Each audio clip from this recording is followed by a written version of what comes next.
ठीक है, आगे बताइए, आगे कौन से क्वेश्चन में डाउट है? आगे कुछ होमवर्क दिया था? एक्सरसाइज 1, ओके, एक्सरसाइज 1 दिया,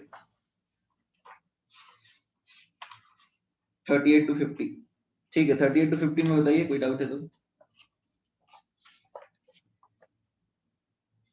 एक्सरसाइज 1 में 48, ठीक है, ठीक है, let us write it down.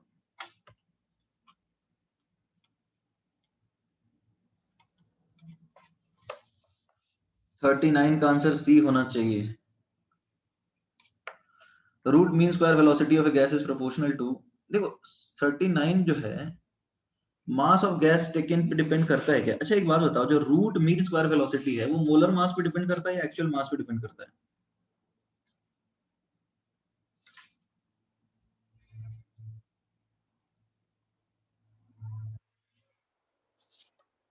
Molar mass पे डिपेंड करता है या फिर एक्चुअल मास पे? 3 RT/m होता है। पूछा क्या है कि रूट, एक सेकंड,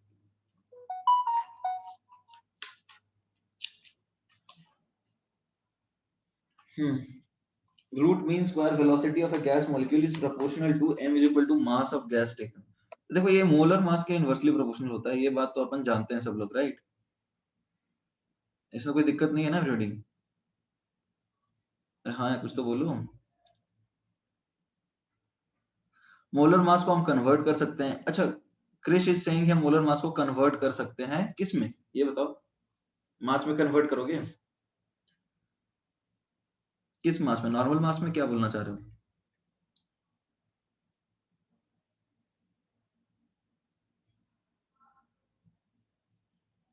कौन से मास में क्रिश, ये तो बताओ।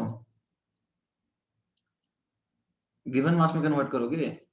ओके, नॉर्मल मास में।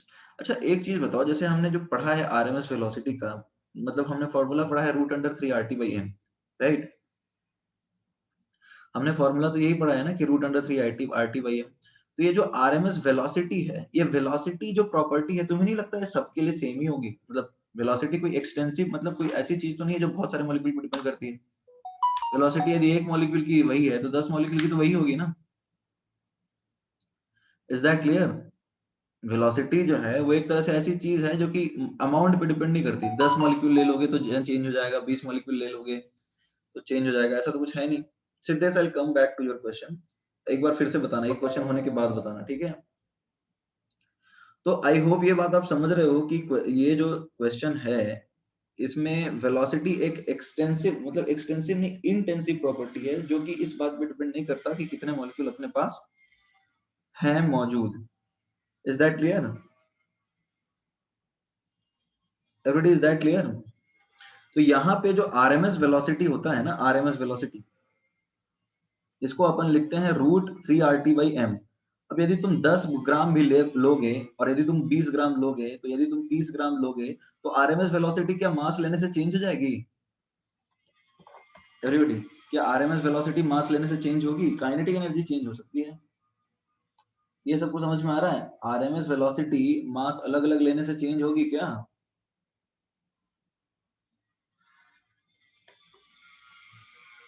somebody saying yes। अरे नहीं होगी यार, वेलोसिटी है ये।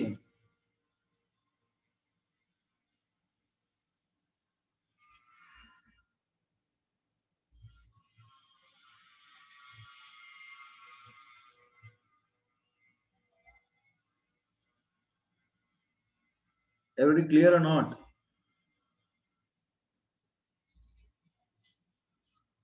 क्लियर नहीं है ये? Aditya saying no. अरे वेलोसिटी वही मैं बोल रहा हूँ, जैसे तुम्हारे पास एक मॉलिक्यूल है, उसका मास 10⁻⁻20 ग्राम है, तो उसकी जो वेलोसिटी होगी, अब मैंने 10 मॉलिक्यूल ले लिए तो 10⁻⁻19 ग्राम हो गया, तो इसकी वेलोसिटी चेंज हो जाएगी क्या? जिसकी वेलोसिटी 1 मीटर पर सेकंड है, तो इसकी वेलोसिटी भी तो 1 मीटर पर सेकंड ही होनी चाहिए। तो एक्चुअल वेलोसिटी मास पे थोड़ी डिपेंड करता है। ये क्लियर नहीं हो रही है कि बात? एक्चुअल जो वेलोसिटी है वो मास पे थोड़ी डिपेंड करती है। यहाँ पे ये मोलर मास है, molar mass, this is not the actual mass, this is molar mass. Is that clear? और यदि तुम इक्वेट भी करोगे ना, तो नंबर ऑफ मोल्स होता है गिवन मास में मोलर मास। तो तुम मोलर मास को क्या इक्वेट कर सकते हो? यहाँ पर W/N लिख सकते हो। तो W/N तो कांस्टेंट ही होगा ना, यदि तुम वेट बढ़ाओगे तो मोल्स भी बढ़ जाएंगे। Is that clear? यार अभी भी डाउट है या क्लियर है? तो ये जो है मास पे डिपेंड करता ही नहीं है, आंसर बी होगा इसका, it is independent of mass.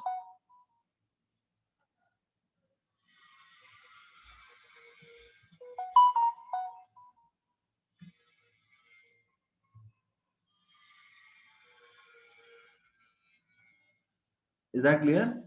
आगे बढ़ सकते हैं?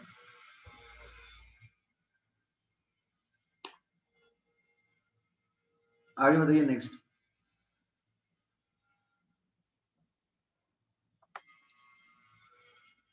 सिद्धेश तुम्हारा क्या था इंटेक्स्ट एक्सरसाइज में? 9th question in intext exercise 5।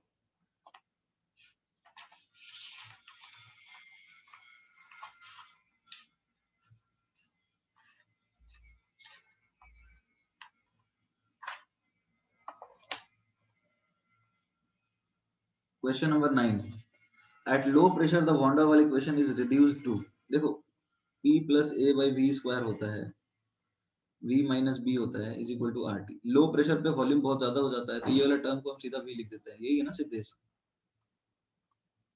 तो अब देखो क्या हो जाएगा, PV plus A by V is equal to RT आएगा। तो अब PV क्या आएगा, RT minus A by V।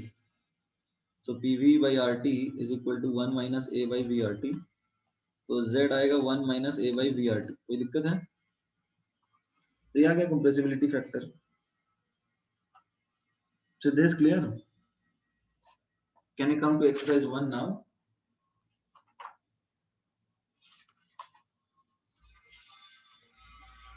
तो एक्सरसाइज 1 में बताओ क्या है?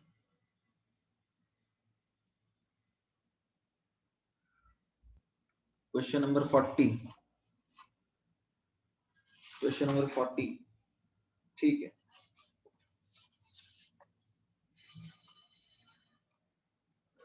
Helium atom is 2 times heavier than hydrogen. देखो हीलियम एटम जो है उसका तो हमें पता ही है, एटॉमिक और मास नंबर ये होता है, और हाइड्रोजन का ये होता है 2 times heavier than हाइड्रोजन। अरे 2 times कैसे होगा, 4 गुना हो ना। ओके हाइड्रोजन मॉलिक्यूल की बात कर रहा है, just minute they are talking about H2 जिसका मोलर मास 2 होता है। तो एवरेज काइनेटिक एनर्जी देखो, एवरेज काइनेटिक एनर्जी जो होता है वो तो सेम होगा ना, 3/2 kT होता है एवरीबॉडी। एवरेज काइनेटिक एनर्जी तो 3/2 kT होता है, तो इसमें चेंज क्यों होगा? Is that clear? Everybody is that clear? Average kinetic energy जो है वो तो 3/2 kT होता है, right? So why would it change?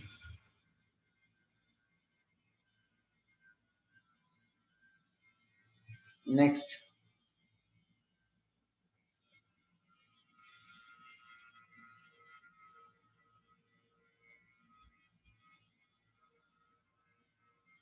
48।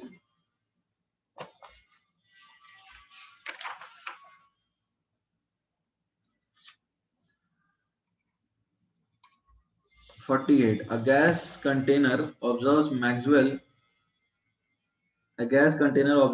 distribution of speeds. If the number of molecules between speed 5 and 5.1 kilometer per second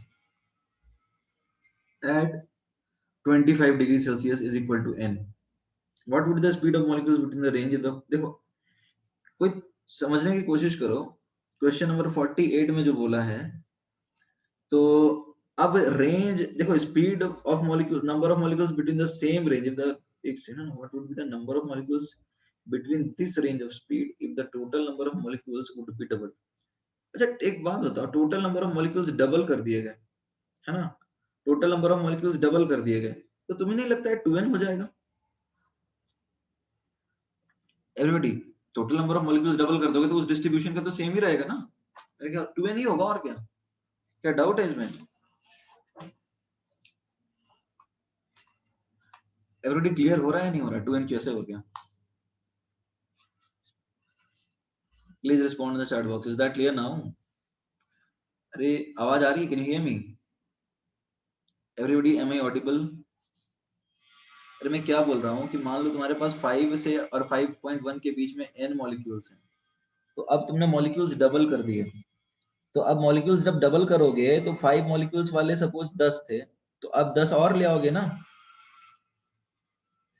और ये 20 थे तो ये 20 और ले आओगे। तो अब यदि तुम्हारे पास 10 प्लस 20 थे, तो अब तुम फिर से 10 प्लस 20 ले आए, तो नंबर ऑफ मॉलिक्यूल्स तो बढ़ जाएंगे ना। तुम सेम तरह के मॉलिक्यूल्स ला रहे हो ना, सेम डिस्ट्रीब्यूशन में आएंगे वो, तो नंबर ऑफ मॉलिक्यूल्स तो बढ़ ही जाएंगे।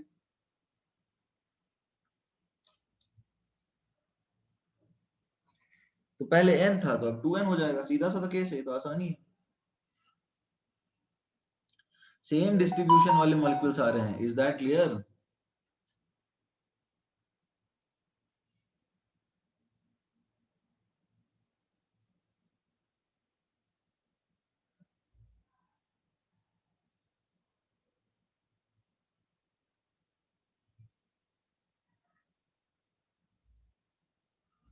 Is that clear now?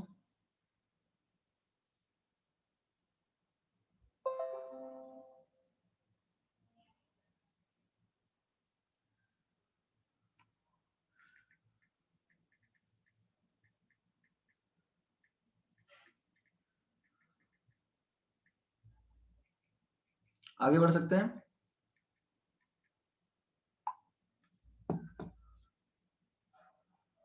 42।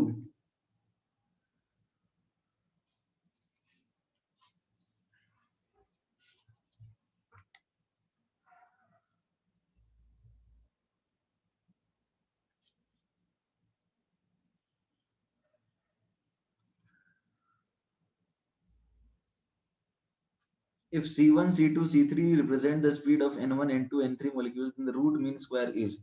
अरे एक बात बताओ, ये तो बड़ा आसान है। जैसे C1 है, C2 है,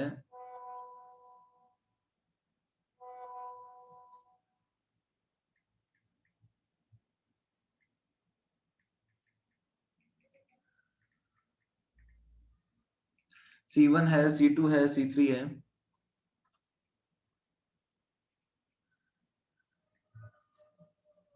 ठीक है। इस तरह के मॉलिक्यूल्स है C4, और इस तरह से Cn है, ठीक है ना।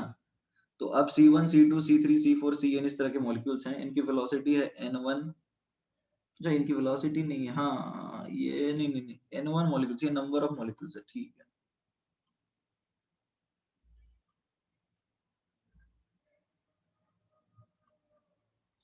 ये है N1, ये है N2,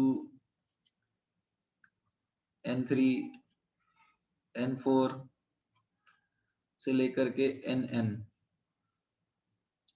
तो अब देखो आरए में सबसे पहले हम लोग क्या निकालते हैं, रूट मीन स्क्वायर। तो सबसे पहले स्क्वायर करेंगे ना, ये सबको समझ में आ रहा है। सबसे पहले काम क्या होगा हमारा, 42 की बात कर रहे हैं everybody। सबसे पहला हमारा काम क्या होगा, स्क्वायर करेंगे। तो एक मॉलिक्यूल की वेलोसिटी C1 है, तो N1 मॉलिक्यूल्स की वेलोसिटी क्या होगी। देखो C1 स्क्वायर N1 मॉलिक्यूल है, जैसे मान लो ये 5 था तो 5 स्क्वायर करते। तो ये समझ में आ रहा है सबको, इसका सबसे पहले स्क्वायर किया तो N1 C स्क्वायर आएगा।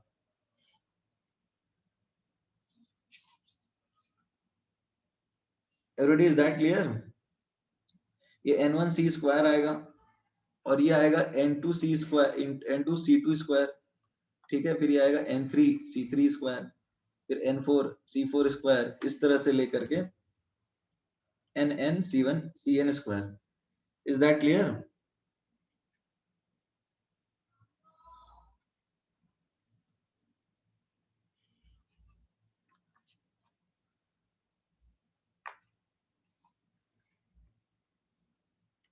तो अब ये तो हो गया अपना क्या, सबसे पहले स्क्वायर निकालते हैं।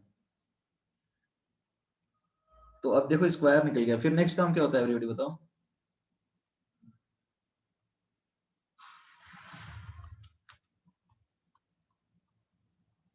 ये तो स्क्वायर हो गया ना, रूट मीन स्क्वायर। उसके बाद क्या करेंगे, मीन। तो मीन निकाल दिया हमने, ठीक है। अब मीन कैसे निकालेंगे, टोटल नंबर ऑफ मॉलिक्यूल्स, तो N1 plus N2 plus N3 से Nn तक, right. Is that clear? Everybody is that clear? और उसके बाद फिर रूट, तो ये आ जाएगा तुम्हारा यू आर एम एस, ठीक है। ये डाउट है?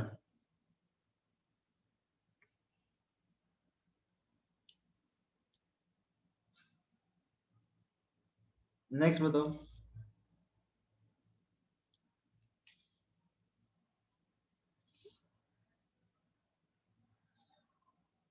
और नेक्स्ट 50 हो गया या और कुछ डाउट है या सीधा आगे बढ़ सकते हैं हम लोग?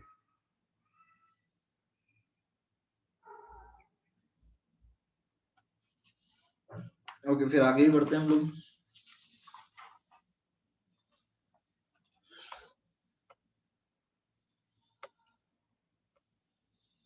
तो देखो हमारा टॉपिक क्या था लास्ट क्लास में? हमारा टॉपिक था liquification of gases.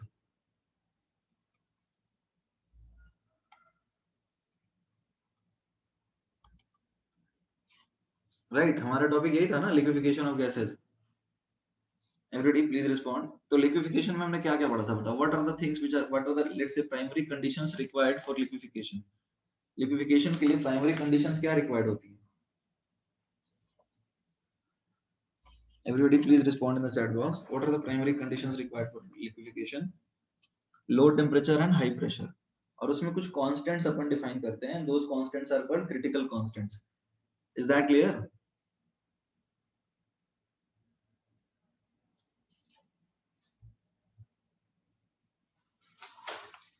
Those constants are called critical constants.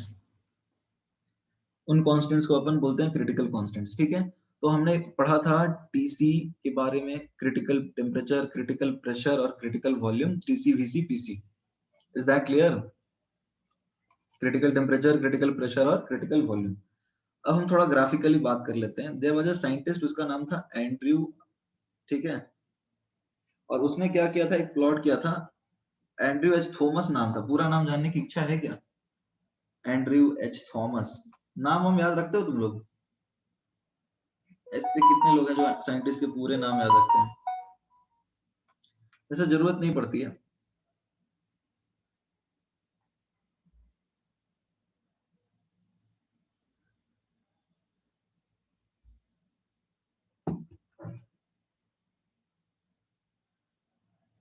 ठीक है, हाँ, इंसान तो काम से ही जाना जाता है, सही बात है। तो एंड्रयू ने क्या किया था? एंड्रयू, थॉमस एंड्रयू उसका पूरा नाम है। तो उसने क्या किया था, he plotted an isotherm for liquefaction of CO2। Is that clear? उसने क्या किया, एक लिक्विफिकेशन का प्लॉट किया, ग्राफ।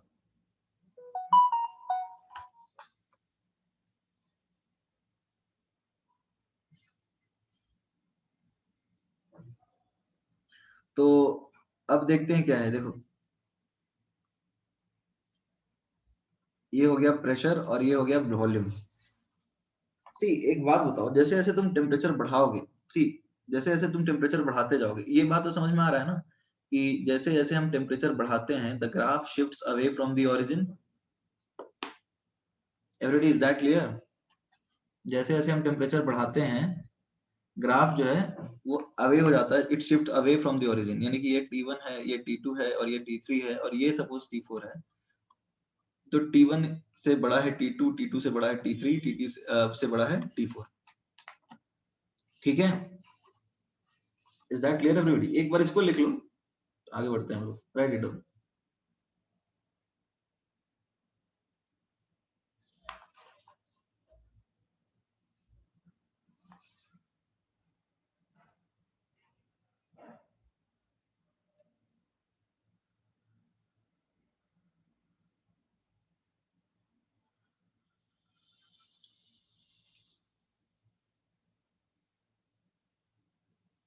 Return everyone. नाम कहीं नहीं पूछेंगे, टेंशन मत लो।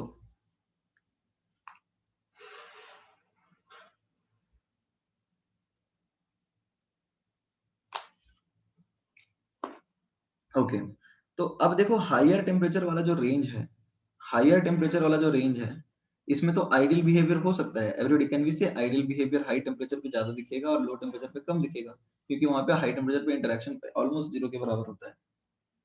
Is that clear? और जब हम ऊपर से नीचे आ रहे हैं तो हम लोअर टेम्परेचर की तरफ जा रहे हैं। तो यदि हमें ग्राफ बनाए P और V का, किसके लिए? रियल गैस के लिए।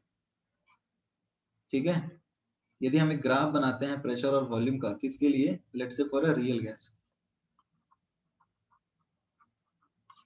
रियल गैस के लिए ग्राफ बनाते हैं सपोज, तो अब देखो क्या होगा, ये हाईयर टेम्परेचर पे तो एकदम आएगा लेट से आइसोथर्म की तरफ, फिर आएगा, फिर इस तरह से थोड़ा सा आइसोथर्म तरफ होता जाएगा, बट एक पॉइंट आएगा जब ये आइसोथर्म बिहेवियर छोड़ेगा और कुछ अजीब सा ग्राफ पकड़ेगा। ये समझ में आ रहा है एवरीबॉडी? ये बात समझ में आ रहा है? मतलब जैसे जैसे तुम इसको ठंडा करते जाओगे, जैसे जैसे तुम इसको ठंडा करते जाओगे, वैसे वैसे आइडल बिहेवियर छोड़ेगा नहीं, बिकॉज आइडल बिहेवियर तो देखो, रियल गैस के लिए ग्राफ बना रहे हैं, तो रियल गैस जो है P P inversely proportional to V होता है, pressure inversely proportional to V होता है। Is that clear? तो ये रिलेशन कब ये फॉलो करेगा रियल गैस? ये रिलेशन जो है वो रियल गैस कब फॉलो करता है बताओ एवरीबॉडी? ये रिलेशन जो है हाई टेम्परेचर पे फॉलो करता है, ठीक है, हाई टेम्परेचर पे फॉलो करता है। फाइन, तो अभी देखो बेसिकली क्या होता है, चीजें जो ग्राफ बनाई जाती है वो थ्योरेटिकल होती है एक्सपेरिमेंटल? पहले तो ये बताओ, ये तो ग्राफ जो थॉमस एंड्रू ने बनाया है वो बेसिकली ग्राफ तो एक्सपेरिमेंटल ही है ना, हम तो इसको एक्सप्लेन करेंगे, राइट?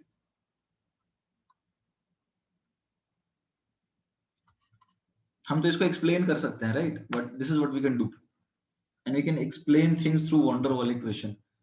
तो अब बेसिकली देखो हो क्या रहा था, हायर टेम्परेचर रेंज में, यदि वैसे उस तरह से पता है, consider is a story, because normally होता यही है ना, तो बेसिकली हायर टेम्परेचर पे क्या मिल रहा था तुम्हें, एक तरह से रेक्टेंगुलर हाइपरबोला मिल रहा था, राइट? Something like this. और जैसे जैसे लोअर टेम्परेचर पे जा रहे थे तो एक पॉइंट ऑफ इन्फ्लेक्शन मिला। पॉइंट ऑफ इन्फ्लेक्शन का मतलब समझते हो? एवरी डेरिवेटिव पढ़ा है? इन्फ्लेक्शन का मतलब प्रॉपर्टी चेंज होना, इंक्रीजिंग से डिक्रीजिंग हो जाना, प्रॉपर्टी चेंज हो जाना। तो यहाँ पे पॉइंट ऑफ इन्फ्लेक्शन मिला, ठीक है। और इसके नीचे क्या हुआ, इसके नीचे देखने गए तो इसके नीचे कुछ इस तरह का ग्राफ मिलने लगा, ठीक है, कुछ इस तरह का ग्राफ मिलने लगा, ठीक है। और इस और नीचे जाओगे तो कुछ इस तरह का ग्राफ मिलने लगा। 5,000 घे भाडं नको Just a माहिती minute. कसं दिलं ना Yeah. तो yeah, there was somebody speaking in the background. Actually अपना जो सी अपना भी माइक म्यूट ही रखो, क्योंकि तुम्हारी घर वाली बातें भी इधर ही पता चल जाएंगी। टेक केयर ऑफ योर गोपनीयता।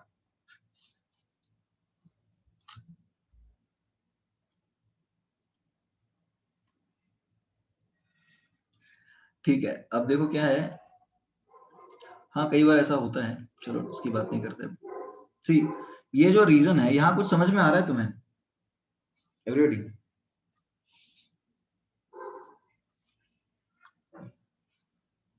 एवरीबॉडी ये वाला जो रीजन है ना, यहाँ पे तुम देखो तो यहाँ पे और यहाँ पे तुम्हें यहाँ दिख रहा है, यहाँ पर डीपी जो है इस रीजन में, I am talking about, let say A मैं मार्क कर देता हूँ, बी ये मार्क कर देता हूँ, सी। ये जो ए बी रीजन है, ये जो ए बी रीजन है एवरीबॉडी, ए बी रीजन में डीपी जीरो नहीं है बट डीवी जीरो है, यानी डीवी बाई डीपी जीरो। इसका मतलब समझ रहे हो क्या है? इस रीजन में डीवी बाई डीपी जो है वो जीरो है, इसका मतलब क्या है, समझ में आ रहा है? इनकम्प्रेसिबल है। Is that clear everybody? इस रीजन में इनकम्प्रेसिबल है, यानी क्या हुआ, ये लिक्विड हुआ ना एवरीबॉडी? Is that clear? अरे ये वाली बात समझ में आ रही है सबको? A, this is A point, this is let's say point A over here, can you see this point A? तो ये बोल सकते हैं ये वाला रीजन जो है ये लिक्विड है, फाइन। तो ये लिख लो, एक बार ग्राफ ड्रॉ कर लो, बिकॉज आई नीड, ठीक है, पहले ग्राफ ड्रॉ करो Sharad, don't worry about it.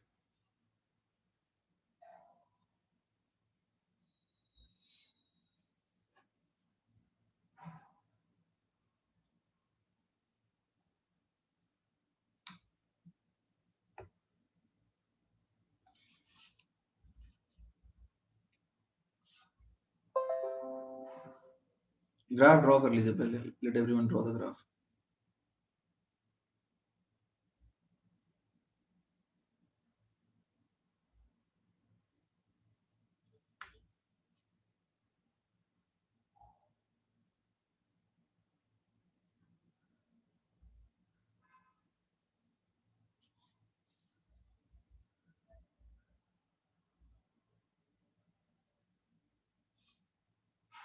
Done.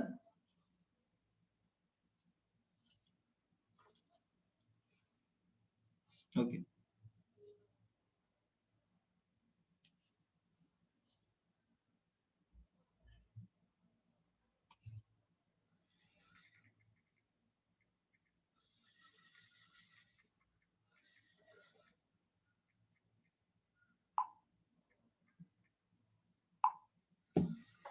ठीक है,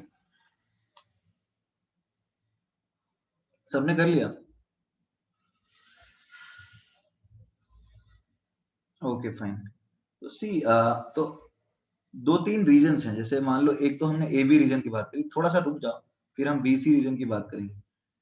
ठीक है, जैसे हमने तो ए बी रीजन की बात करी थी, then will talk about B C region. तो जो बी सी रीजन है उसमें कुछ लग रहा है तुम्हें?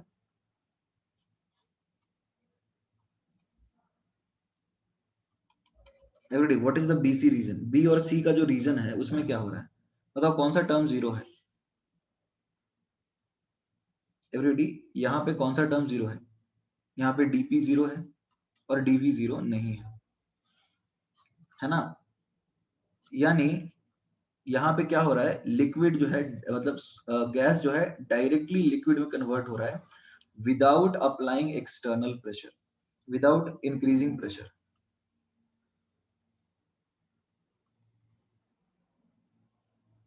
यानी यहाँ पर हम ऐसा बोले तो ठीक है क्या? बताओ, डीपी बाई डीवी जीरो है यहाँ पे, यानी यहाँ पर लिक्विफिकेशन हो रहा है। डीपी जीरो कैसे? देखो ना, ये पॉइंट चेंज हो रहा है, प्रेशर चेंज हो रहा है क्या इस प्रोसेस में? सलोनी, इज दैट क्लियर?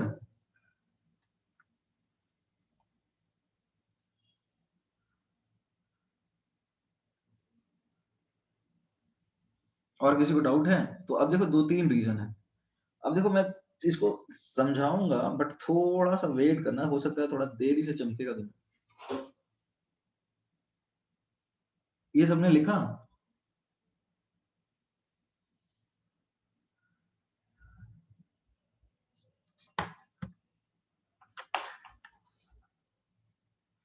ओके, अब जरा देखो समझने की कोशिश करते हैं कि बेसिकली हो क्या रहा है। ठीक है, बेसिकली हो क्या रहा है। देखो हम ऊपर से नीचे जा रहे थे, राइट? ऊपर से नीचे आ रहे थे तो हम लोग कर क्या रहे थे एवरीबॉडी? ये बताओ, जब हम ऊपर से नीचे आ रहे थे हम लोग कर क्या रहे थे एवरीबॉडी? जब हम ऊपर से नीचे आ रहे थे तो हम लोग कर क्या रहे थे, ये बताओ, कोई नहीं बोलेगा। प्रेशर कम कर रहे थे या टेम्परेचर कम कर रहे थे? बेसिकली हम टेम्परेचर कम कर रहे हैं। तो अभी जो हमने प्राइमरी कंडीशन पढ़ा है वो तो यही पढ़ा है ना कि टेम्परेचर कम करना है। तो टेम्परेचर कम कर रहे थे इसलिए नीचे जा रहे हैं, राइट? ठीक है, अब देखो यहाँ पे क्या है, ये वाला जो पॉइंट है ना, यहाँ पे हमको पहली बार ऐसा मिला। ये तो ग्राफ देखो एक्सपेरिमेंटल है, ये जो ग्राफ है वो तो एक्सपेरिमेंटल है। तो इस पॉइंट पे हमें पहली बार, ये सारे आइसोथर्म है, मतलब जैसे ये वाला ग्राफ आइसोथर्म है, ये भी आइसोथर्म है, ये अलग अलग आइसोथर्म है। ये नहीं चमक रहा है क्या? Everybody, are you able to understand? These are different isotherms. Clear or not? ये अलग अलग आइसोथर्म है। ठीक है, मतलब they all have been drawn at different temperatures, और वो गैस का बिहेवियर अलग अलग टेम्परेचर पे दिखा रहे हैं, जिससे हम समझ पाएंगे कि क्या हो रहा है किस टेम्परेचर पे। तो अब देखो, the observations, let us mark them. What are the observations? Let us try and mark them. सबसे पहली चीज तो ये है कि जैसे जैसे हम नीचे जा रहे हैं तो टेम्परेचर कम हो रहा है। तो ये पहली बार ग्राफ में हमें क्या मिला? इन्फ्लेक्शन। ग्राफ में हमें क्या मिला? इन्फ्लेक्शन, यानी गैस की बिहेवियर की जैसा के अपोजिट दिखा रहा है। Is that clear everybody? Is that clear? तो यहाँ इसको हम बोलते हैं क्रिटिकल आइसोथर्म, और यहाँ बिहेवियर पलट गया।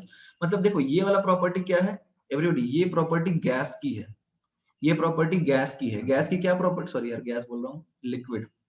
ये प्रॉपर्टी लिक्विड की है। लिक्विड की क्या प्रॉपर्टी होती है एवरीबॉडी? लिक्विड की प्रॉपर्टी ये होती है कि बेसिकली जब हम प्रेशर बढ़ाएंगे तो वॉल्यूम चेंज नहीं होगा, राइट? मतलब इनकम्प्रेसिबिलिटी वाली बात। और यहाँ वाला देखो प्रॉपर्टी गैस जैसा है, यहाँ क्योंकि प्रॉपर वॉल्यूम और प्रेशर का रिलेशन दिख रहा है, तो ये प्रॉपर्टी गैस का है। तो इस पॉइंट पे क्या हो रहा है दोनों के बीच में ना, तो इस पॉइंट पे यानी कि इस प्रेशर पे और इस टेम्परेचर पे गैस और लिक्विड के बीच में कुछ प्रॉपर्टी जो है गैस दिखा रहा है। अब ये चमक रहा है तुम्हें या नहीं चमक रहा? फिर से मैं बता रहा हूँ, ये वाला जो ऊपर वाला रीजन है वो लिक्विड वाला बिहेवियर है और ये गैस वाला बिहेवियर है, तो बीच में जो है वो कुछ इंटरमीडिएट बिहेवियर दिखा रहा है। Is that clear?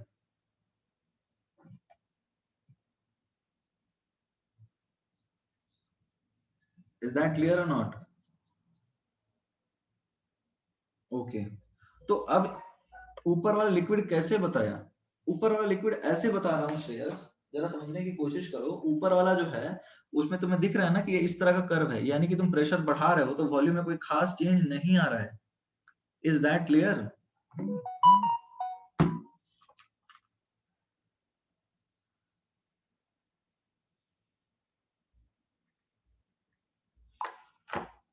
Is that clear और नॉट? तो अब जरा समझने की कोशिश करो, 2 मिनट थोड़ा सा लो इसके ऊपर और बताओ मुझे क्या होना चाहिए।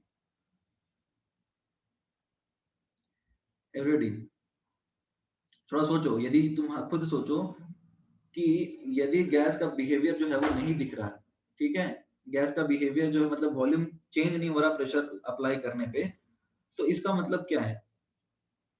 इसका मतलब वो किस तरह का बिहेवियर है बताओ।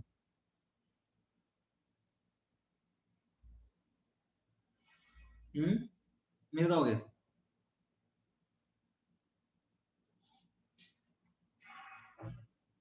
लिक्विड का बिहेवियर है, अभी भी नहीं चमक रहा?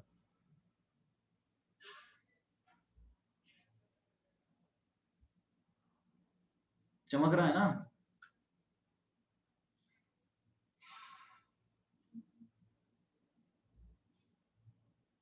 तो अब तो ये वाला लिक्विड का बिहेवियर है जो में चमक गया ये बात, तो काम खत्म हो गया। हो गया, तो एक तरह ऊपर लिक्विड और नीचे क्या है बताओ? ऊपर लिक्विड और नीचे वाला बिहेवियर किसका है?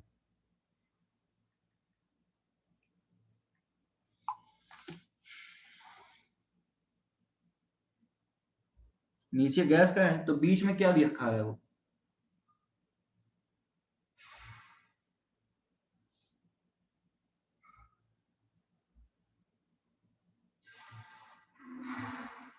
बीच में इंटरमीडिएट होगा ना? अभी भी नहीं चमका सुदेश?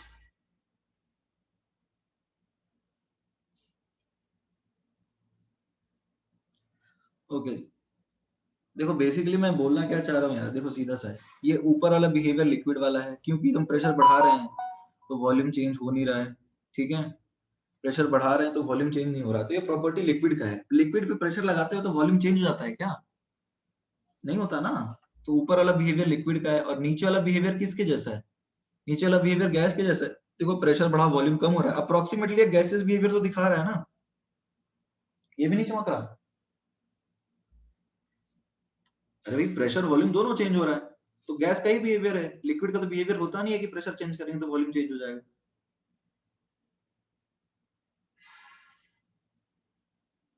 इज दैट क्लियर या स्टिल यू हैव डाउट?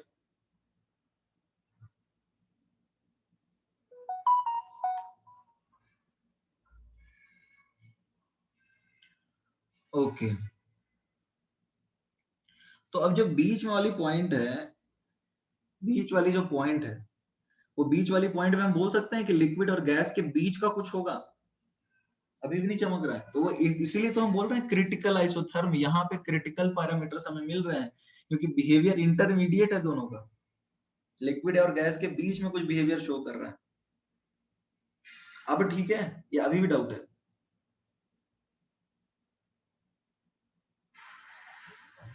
अभी भी डाउट है?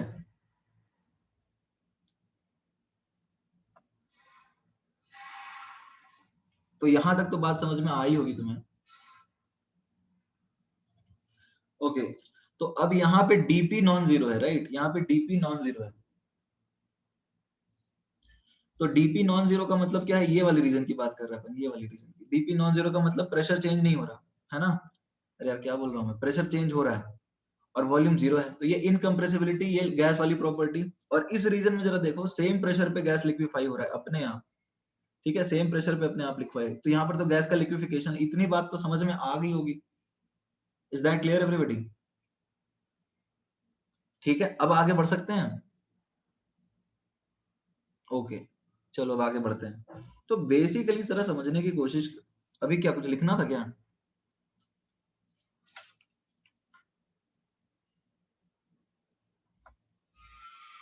Okay, write down then.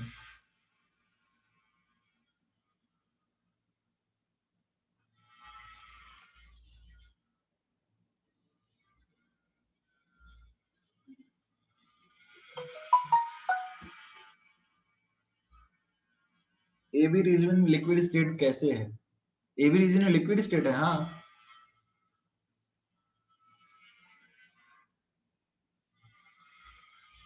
अब आगे बढ़े।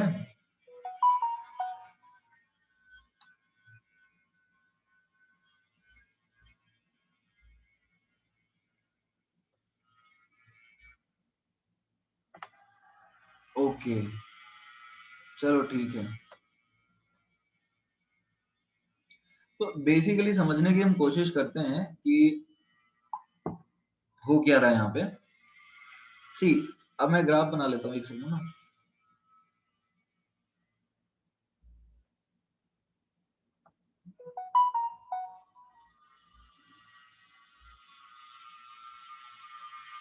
सी,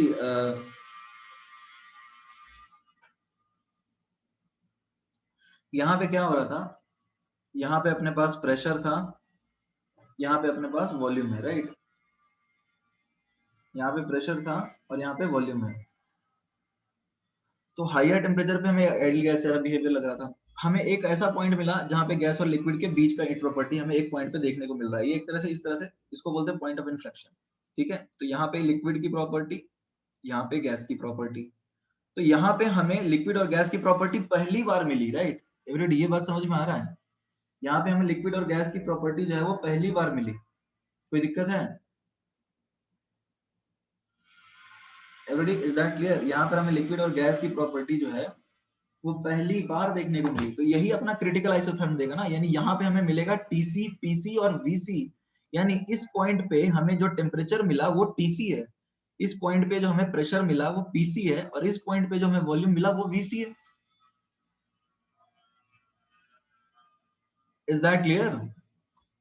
इस पॉइंट पे जो हमें टेम्परेचर मिला वो टीसी है, इस पॉइंट पे जो हमें प्रेशर मिला वो पीसी है। और यही तो, इसलिए यहाँ पे क्या मिलता है, यहाँ पे क्रिटिकल पैरामीटर्स मिलते हैं ना, तो इसको अपन बोलते हैं critical isotherm. Is that clear?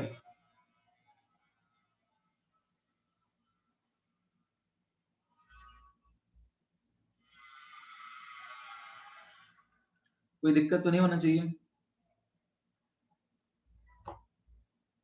Okay, तो अब इसको लिख लो एक बार फिर से, क्योंकि इसके ऊपर हम लोग कुछ करने वाले हैं।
Done everyone?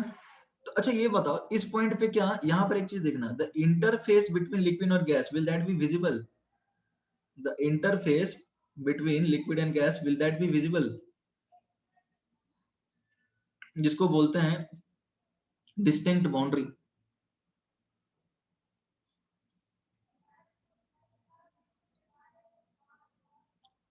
और ऐसा बोल सकते हैं कि there won't be any distinct boundary. Is that clear? क्यों होगा बाउंड्री बताओ?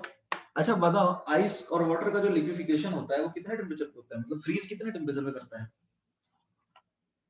वाटर जो बनता है आइस से वो कितने टेम्परेचर पे करता है? 0 पे। तो क्या 0 पे तुमको दिखता है लिक्विड और आइस दोनों का मिक्सचर? 0 के नीचे ही जाके वो फ्रीज होता है। एक्चुअल जो फ्रीजिंग है ना वो 0 के नीचे होता है। Freezing starts at 0 but actually में it freezes below that. It is the minimum temperature, ऐसे बोल सकते हो मैक्सिमम 0 पे फ्रीज कर सकता है। 0 पे फ्रीज कर जाएगा ऐसा कुछ नहीं है। It is the maximum temperature at which freezing is possible. ऐसा नहीं कि फ्रीजिंग होगा उस पर। Is that clear? ये क्रिटिकल पॉइंट का मतलब क्या है समझ में आ रहा है? ये क्रिटिकल पॉइंट का मतलब बस ये है जी, क्रिटिकल पॉइंट का मतलब सिर्फ ये है कि वहां पे लिक्विड और गैस पहचानना मुश्किल हो जाएगा क्रिटिकल पॉइंट्स पे। Is that clear? वहां पे दोनों का इंटरमीडिएट बिहेवियर दिखेगा बस, बट एक्चुअली में दोनों अलग नहीं हो रहे हैं अभी भी। अरे ये बात तो समझ में आ रहा होगा या नहीं आ रहा है? इसीलिए इसको क्रिटिकल बोलते हैं और वहां पे पॉइंट ऑफ इन्फ्लेक्शन देखने को मिलता है जहां पे लिक्विड और गैस के बीच में कोई अंतर नहीं होता है और दोनों एक जैसा बिहेवियर दिखाते हैं। Everybody, is that clear or not? Please respond in the chat box. तो अब एक बात बताओ, मान लो इस, तो वो सर्कल का पॉइंट क्या था? अरे ये पॉइंट कौन सा पॉइंट भाई सिद्धेश?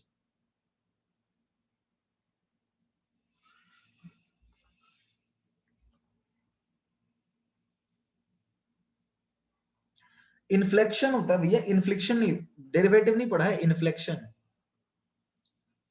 जहां पे ग्राफ का कर्व का नेचर चेंज हो जाता है। Point of inflection.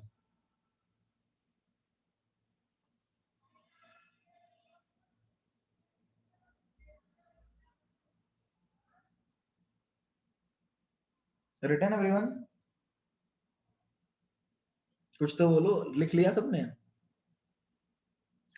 अब एक बात बताओ, अब यहाँ पे तुमने टेम्परेचर यदि इसके नीचे कर दिए तो तुम्हें तो और ज्यादा लिक्विड वाला बिहेवियर डोमिनेट करते हुए दिखेगा ना। ये समझ में आ रहा है? यदि तुम इसका देखो, यदि तुम टेम्परेचर कम करोगे तो पीसी भी तो कम हो जाएगा। तुम यदि और टेम्परेचर लोअर कर दोगे तो कम ही प्रेशर देने पे आसानी से लिक्विफाई होता जाएगा, ठीक है? और तुम और ज्यादा टेम्परेचर कम कर दोगे तो और कम प्रेशर पे लिक्विफाई होगा। तो ये ग्राफ कुछ इस तरह से बनता जाएगा और ये वाला जो रीजन है इसमें लिक्विफिकेशन होगा। ये समझ में आ रहा है? ये वाला रीजन में एक्चुअली में लिक्विड जो है वो कन्वर्ट हो रहा है, सॉरी गैस जो है वो कन्वर्ट हो रहा है। तो इसलिए ऐसा शेडेड रीजन बना है, तुम्हारे बुक में भी फोटो है, एनसीईआरटी में भी फोटो बनाया हुआ है। तुम इसके नीचे जाओगे ना तो क्रिटिकल प्रेशर कम होता जाएगा। समझ में आ रहा है क्यों कम होगा? एवरीडी, क्रिटिकल प्रेशर क्यों कम होगा ये समझ में आ रहा है सबको या नहीं समझ में आ रहा? क्योंकि अब टेम्परेचर और कम है ना तो लिक्विफाई करना आसान है रिलेटिवली। तो एक्चुअल जो लिक्विफिकेशन होगा वो क्रिटिकल के नीचे ही होता है। क्रिटिकल पॉइंट पे पहली बार बाउंड्री दिखती है, बस ये पता चलता है कि दोनों का बिहेवियर में से दोनों देखने को मिल रहा है। यानी इस पॉइंट के बाद लिक्विफिकेशन स्टार्ट होगा। लिक्विफिकेशन एक्चुअल उसके नीचे ही होता है।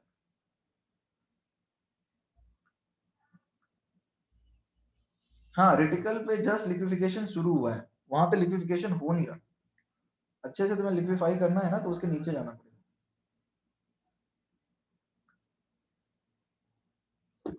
Draw this graph now.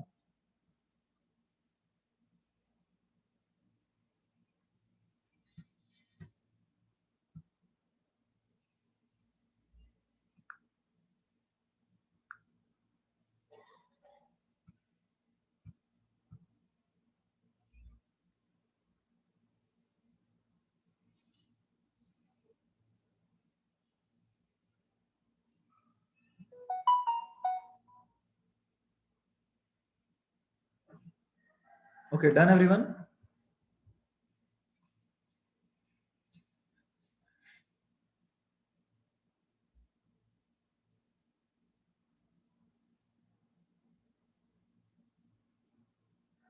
Okay, everyone done, fine. तो अच्छा एक बात बताओ, क्रिटिकल पॉइंट पे यानी इस टेम्परेचर पे can we write dp by dv is equal to 0? C at critical state, मतलब ऐसा बोल सकते हैं at tc vc and pc, can we write dp upon dv will be 0 and d square p upon dv square, this will also be 0?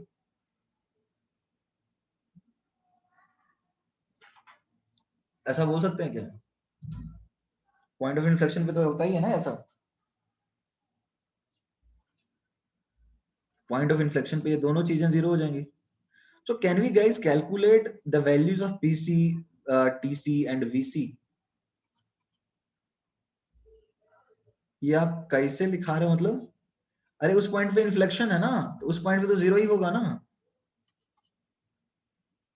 क्या बोलना चाह रहे हैं? अनम्यूट करके बोलो जो बोलना है, बोलो Shreyas, what you want to से।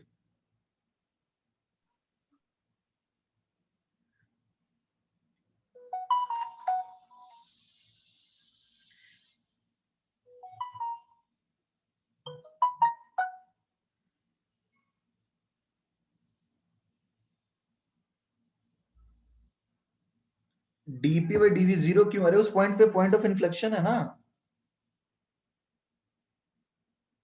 अरे क्योंकि हमने पी और वी का ग्राफ बनाया भाई। अरे जैसे मान लो तुम y और x का ग्राफ बनाते हो तो y dy by dx देखोगे ना, ऑब्वियसली।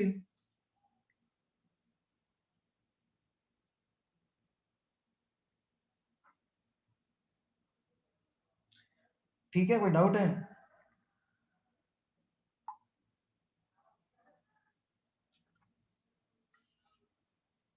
अरे आगे बढ़ सकते हैं। अरे भाई पॉइंट ऑफ इन्फ्लेक्शन ये देखो, देखो ये पॉइंट पे इस तरह के पॉइंट को पॉइंट ऑफ इन्फ्लेक्शन बोलते हैं। तो यहाँ पे तो डेरिवेटिव 0 होगा ना, स्लोप ऑफ टेंजेंट 0 है। सर पर वो जो सेकंड डेरिवेटिव है वो 0 कैसे लिखा? वो क्योंकि वो इस तरह का है ना ये।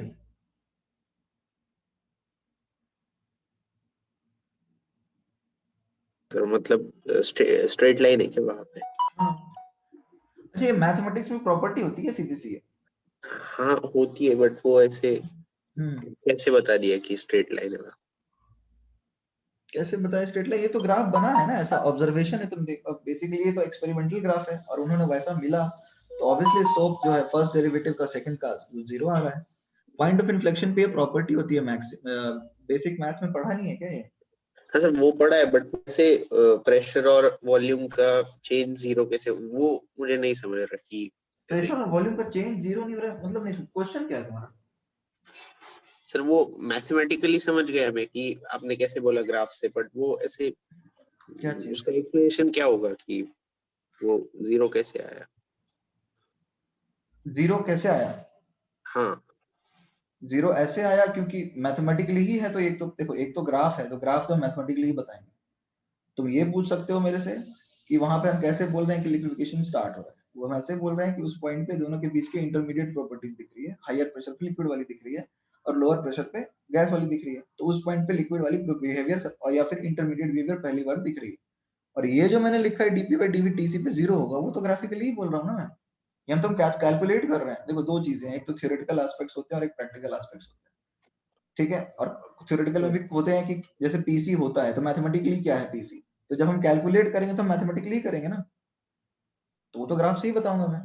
हाँ समझ में आ रहा है ना? बेसिकली फील यदि तुमको लेना है तो फील तुम ऐसे ही ले सकते हो कि लिक्विड वहां पे कैसे आया। वो तो वैसे ही बताऊंगा ना कि उसके ऊपर लिक्विड उसके नीचे गैस, तो बीच में कुछ इंटरमीडिएट बिहेवियर होगा। हाँ और बीच अब फिर वो वहां पे टीसी वीसी पीसी है, इस बात से तुम कन्विंस्ड हो ना उस पॉइंट पे? हाँ वो कन्विंस। तो उस पॉइंट पे हाँ टीसी सर वीसी बीसी अब क्या है मैथमेटिकली, इसको कैसे निकालेंगे, we are now talking about it, so we will take the graph and हम ग्राफ की प्रॉपर्टीज यूज हाँ करेंगे। और क्या समझा। ऑप्शन है अपने पास? तो अब ठीक है एवरीबॉडी, नहीं अब सर जरा वो सोच। ऐसे मुझे, हाँ, नहीं देखो इसको तो मैं हाँ सर ग्राफिकली ही वो ऐसे बताएंगे ना, फील लेने थे कि उसको तो ग्राफिकली ही बताएंगे, उसमें कैसे हाँ ऐसे बता सकते हैं। हाँ समझा सर। समझा। अच्छा ये अब कुछ समझ में आ रहा है सबको कि कैसे निकालोगे? देखो p plus A by V square into V minus B is equal to R T होता है। तो p को हम लिख सकते हैं R T upon V minus B minus A by V square. ये लिख लो पहले एवरीबॉडी।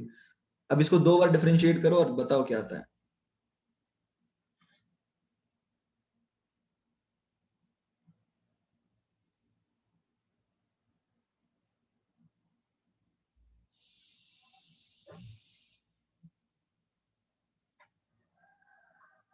एवरीबॉडी रिटन और नॉट?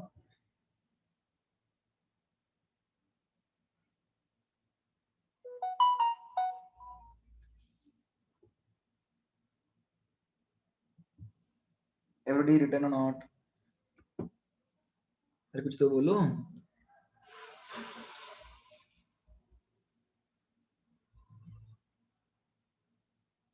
नहीं बोलोगे? Everybody can you hear me? आवाज आ रही है? Okay written.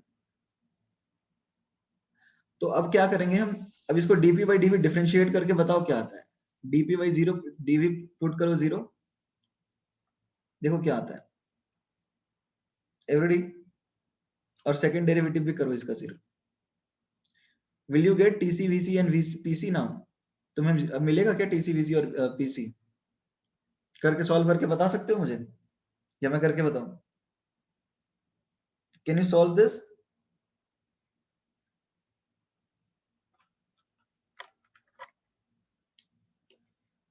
Can you solve this or should I help you with this? कुछ तो बोलो। अरे सीधे सॉल्व तो करना चाहिए यार, इतना छोटा मोटा चीज ट्राई तो करो एक बार, सीधा हेल्प बोल देते हो।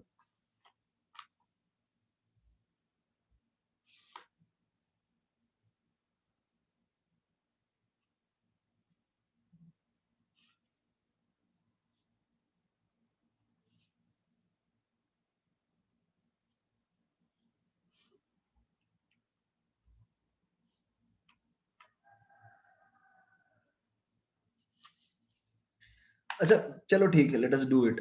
बताओ dp बाई dv क्या आएगा? सबसे पहले dp बाई dv क्या आएगा? Minus R T by B minus B square. ये ठीक लग रहा है एवरीबॉडी? ये वाला टर्म सही है? कन्विंस्ड हो इसमें? ये आएगा minus R T upon V by V square. और ये क्या आएगा बताओ? Plus two A by V cube. कोई दिक्कत है? ठीक है, इसको जीरो कर देते हैं हम लोग। तो हमें क्या मिला? Two A by V cube is equal to R T upon V minus B का स्क्वायर। कोई दिक्कत है? ये वाला टर्म हमें मिल गया ना? ठीक है, so let us write it equation 1। फिर हम इसका फिर से डेरिवेटिव ले लेते हैं। ये क्या आएगा बताओ? ये आएगा two R T upon V minus B का होल क्यूब। ये ठीक है बताओ? और ये आएगा सिक्स ए अपॉन वी की power four is equal to zero. कोई दिक्कत है? ये सही है? सेकंड इक्वेशन सही है? तो एक्चुअली एक काम करते हैं, इसको ही थोड़ा सिंप्लीफाई कर लेते हैं। ये आ जाएगा R T upon V minus, एक सेकेंड है, R T upon V minus B का whole cube is equal to three A by V की पावर फोर। ये इक्वेशन 2 है। और तुम्हारा इक्वेशन 1 क्या था? R T by V minus B की पावर 2। उधर भी 2 2 कैंसिल कर दें? अच्छा उधर 2 नहीं है, ठीक है उधर, हाँ उधर 2 नहीं है, is equal to two A by V cube. अब तुम्हें कुछ लग रहा है कुछ हो सकता है? अब रेशियो ले सकते हो क्या everybody? Can you take the ratios now? Scroll करूं? तो अब चलो रेशियो ही ले लेते हैं। R T by V minus B का square upon two A by V cube. तो R T cancel, A cancel, है ना? तो अपने को क्या मिलेगा? अपने को मिलेगा V minus B square upon V minus B cube is equal to क्या आएगा बताओ? ये आ जाएगा थ्री बाई टू वी। सही है? देख लो एक बार। हाँ 3/2 आएगा या 3/2 आएगा? एक second, 3/2 into 1/v. So what are we getting? We are getting v minus b is equal to 3/2v.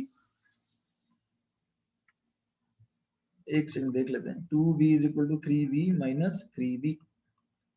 तो ये क्या आया? vc is equal to 3v. आ गया एवरीबॉडी? कोई दिक्कत है? vc is equal to 3v आया ना अपना? कोई डाउट है इसमें? तो vc आ गया अपना 3v.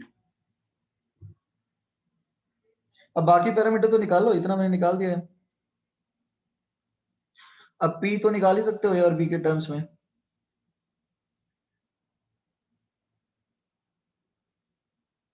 डबल डिफरेंशिएशन कैसे किया? अरे डिफरेंशिएशन v के टर्म्स में किया भाई. डिफरेंशिएशन आप लोगों को नहीं आता है क्या?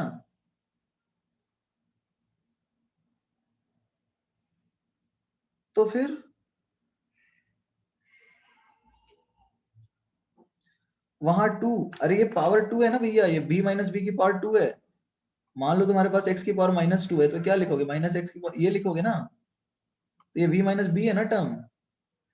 तुम इसका डिफरेंशिएशन करोगे dy dx ऑफ x की पावर -2, तो यही लिखोगे ना तुम. तो ये v माइनस बी की पावर 2 है, तो ये -2, ये 2 आएगा ना. -2 क्यों? यहाँ पे माइनस था, प्लस हो जाएगा ये.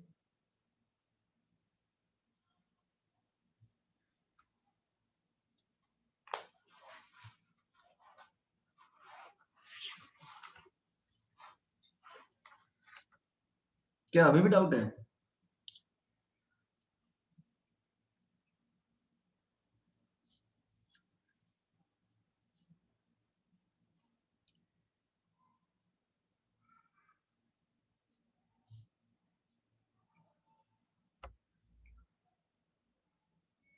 Clear everyone?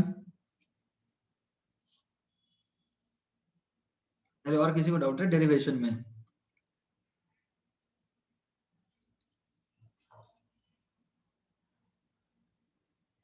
ए और बी को कांस्टेंट ना, ए और बी तो कांस्टेंट ही है ना. चलो नहीं, ए और बी चेंज होगा क्या? एवरीबॉडी ए और बी कांस्टेंट है क्या? नहीं है, ये बताओ. ए और बी तो कांस्टेंट है ना, जो नेचर ऑफ गैस पे डिपेंड करता है, टेम्परेचर के साथ थोड़ी वेरी करता है वो.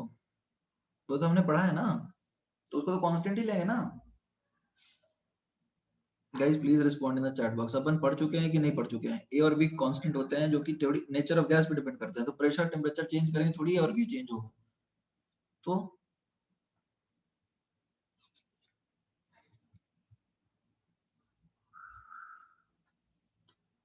पीसी की वैल्यू a/27b² आया है किसी का? अच्छा ये सबने लिख लिया है क्या? अरे पी तो यहाँ पुट कर दो ना भाई, आंसर आ जाएगा तुम्हारा. इसमें पुट कर दो, या फिर यहाँ पुट कर लो. एक यहाँ से टी निकाल लो. ठीक है ठीक है ठीक है. नहीं नहीं, यहाँ फिर तो टी भी चाहिए ना, यहाँ से नहीं निकलेगा. देखो यहाँ से तो नहीं निकलेगा. अपना इक्वेशन 1 क्या था? 2a/v² इज इक्वल टू क्या था? एक सेकंड, यार ऊपर ज्यादा जल्दी स्क्रॉल. एक सेकंड ना. अपना इक्वेशन 1 क्या था? 2a/v³ is equal to RT by, थोड़ा सा रुक जाओ, ये थोड़ा ज्यादा सेंसिटिव हो गया, बहुत ज्यादा जल्दी ऊपर नीचे जा रहा है. एक मिनट है ना.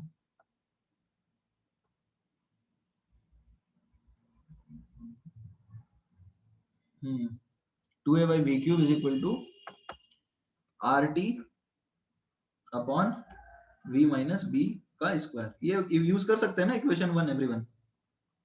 ठीक है, तो आ जाएगा अपना 2a/v³ क्या होगा एवरीबॉडी?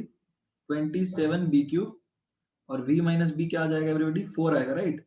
मतलब 3 minus B, 3b minus B, 2b का स्क्वायर आएगा, यानी 4b² आएगा ना. कोई दिक्कत है एवरीबॉडी? तो अब देखो क्या आया ये, 2a/27b is equal to RT/4. तो ये TC है ना एक्चुअली में. तो ये क्या है? 8a/27RB. ये TC आ गया अपना 8a/27RB. दिक्कत है इसमें किसी को?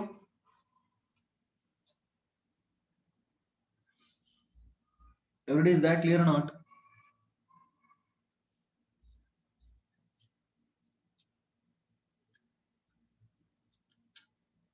तो 8A/27 RB आया TC, लिख लिया सबने?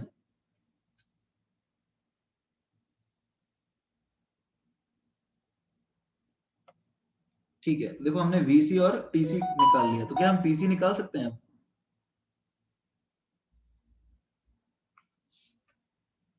A/27 B² आएगा PC, अब तो आ ही जाना चाहिए।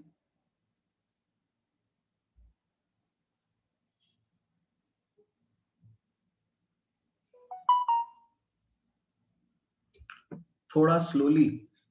अरे यार डिफरेंशिएशन, मैं तो समझ रहा हूँ तुम लोग को इतना बेसिक मैथ्स तो आता है, डिफरेंशिएशन में मजा नहीं आ रहा है क्या? एवरेज डिफरेंशिएशन में नहीं चमका किसी को? देखो मैं फिर से समझा देता हूँ, यदि डाउट है तो। बेसिकली अपन यही पढ़ रहे हैं ना कि देखो मैं पूरा लिक्विफिकेशन का प्रोसेस बता रहा हूँ कि कर क्या है। टेम्परेचर कम कर रहे हैं, एक पॉइंट पे ऐसा मिल रहा है लिक्विड और गैस के बीच का इंटरमीडिएट प्रॉपर्टी मिल रहा है, राइट? तो वहां पे लिक्विड और गैस के दोनों के बीच की प्रॉपर्टीज देखने को मिल रही है। यदि डाउट है तो मैं फिर से समझा दे रहा हूँ, समराइज ही कर रहा हूँ, ठीक है रजत? ठीक है, ठीक है, I am doing that, I am summarising, in the meantime you can write if you have missed. ठीक है, तो देखो मैं समझा रहा हूँ फिर से कि बेसिकली होता क्या है, अपन नीचे जा रहे थे, टेम्परेचर कम कर रहे थे, तो हो क्या रहा था, लिक्विड जैसा बिहेवियर देखने को मिल रहा था।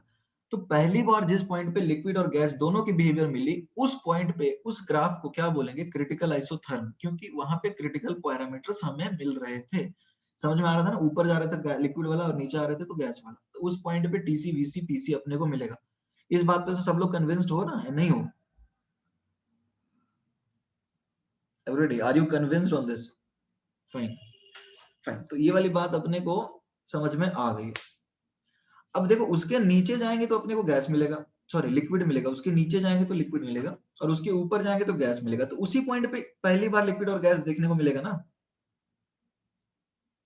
Is that clear?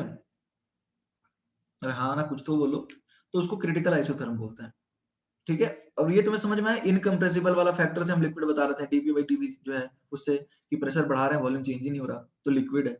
और फिर अपने आप लिक्विफाई हो रहा है, प्रेशर बिना चेंज किए ही वो अपने आप लिक्विफाई हो जा रहा था, तो वहां पे लिक्विफिकेशन हो रहा था। Is that clear? याद है ये वाला टर्म, ये वाला, ये ऐसा कांस्टेंट हो जा रहा है यहाँ पे, तो यानी कि क्या है, पीसी मिल गया है इसको, जो मिनिमम प्रेशर, जो मैक्सिमम प्रेशर चाहिए, सॉरी मिनिमम, वो मिल गया, तो अपने आप ये टीसी के नीचे है तो लिक्विफाई हो जाएगा। ठीक है, तो थॉमस एंड्रयू ने इसको ऐसे समझाया। अब ये तो होगी क्वालिटेटिव बात, यहां तक तो हम लोग बातों बातों में करते हैं ना। एक होता है कि लड़का तेज है, तो अब पूछते हैं कितना तेज है। ठीक है, अच्छा बैट्समैन है तो पूछते हैं कितना अच्छा बैट्समैन है, क्या एवरेज है, क्या बैटिंग एवरेज है, क्या बॉलिंग एवरेज है। ठीक है, लाइक वाइज, जैसे इंडिया अच्छा खेल रही है बट आज तो ऑल आउट हो गई। नहीं ऑल आउट नहीं हुई, 36 पे 9। ओके, तो the point, the qualitative and quantitative factors both are important, right? Everyday, is that clear? Okay, तो अब हम बात कर लेते हैं क्वालिटेटिव के बाद अब क्वांटिटेटिव की। तो क्वांटिटेटिव में टीसी पीसी वीसी हमको निकालना भी तो होगा ना यार। Is that clear? मैथमेटिकली हमें निकालना भी तो है। Is that clear? तो अब कैसे निकालेंगे, उस पॉइंट पे देखेंगे फर्स्ट और सेकंड डेरिवेटिव जीरो है, तो फर्स्ट डेरिवेटिव और सेकंड डेरिवेटिव जीरो किया है। अब यदि तुम्हें डिफरेंशिएट करने में प्रॉब्लम नहीं है तो तुम तो टीसी वीसी और पीसी तीनों निकाल ही लोगे। ठीक है एवरीबॉडी, यदि तुम्हें डिफरेंशिएशन में दिक्कत नहीं आएगी तो तुम निकाल लोगे टीसी वीसी पीसी, कोई दिक्कत नहीं होगी।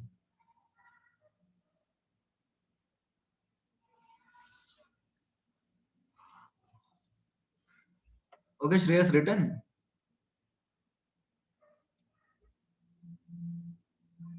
ओके, तो अब आगे बढ़ सकते हैं हम लोग, सबने लिख लिया?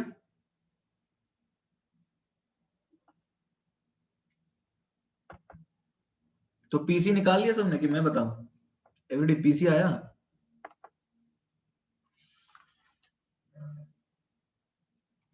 पीसी आ गया? P plus A by V square V minus B is equal to RT. So P is equal to RT upon V minus B minus A by V square. तो अब मैं कर ही देता हूँ, 8A/27 RB, ये आ जाएगा 2B minus A/9B square। अब तो ये आ जाएगा ना, सॉल्व करके देख लेना, A/27 B square आएगा। कोई डाउट है तो पूछ लेना, आएगा नहीं ये? तो देखो अब हमने क्या क्या सीख लिया है, अब हमने बहुत कुछ सीख लिया है। टीसी आ गया अपना 8a/27 आरबी, वीसी आ गया 3b, अब पीसी आ गया a/27 बी स्क्वायर। तो तुम्हें नहीं लगता है वंडर वॉल का जो काम था उससे ये गैस की जो क्रिटिकल कॉन्स्टेंट्स है उसको ए और बी के टर्म्स में रिलेट कर पा रहा है? तो ये तो तुम्हें समझ में आ रहा है ना कि टीसी, वीसी और पीसी जो है वो नेचर ऑफ गैस पे डिपेंड करते हैं।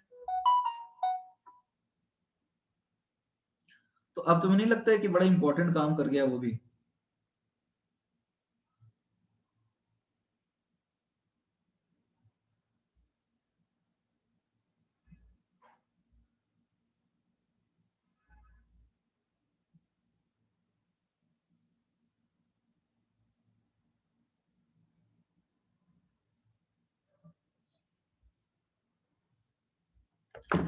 Everybody, is that clear?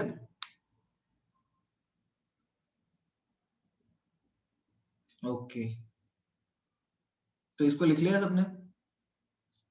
तो अब सबसे पहली चीज ये समझो, these constants are completely dependent on the nature of gas. Is that clear? Everybody, these constants are completely dependent on the nature of gas. वो और किसी चीज पे डिपेंड करते ही नहीं है। देख रहे हैं ना, ए और बी है, सिर्फ ए और बी चीज है और यहाँ पे कुछ है ही नहीं।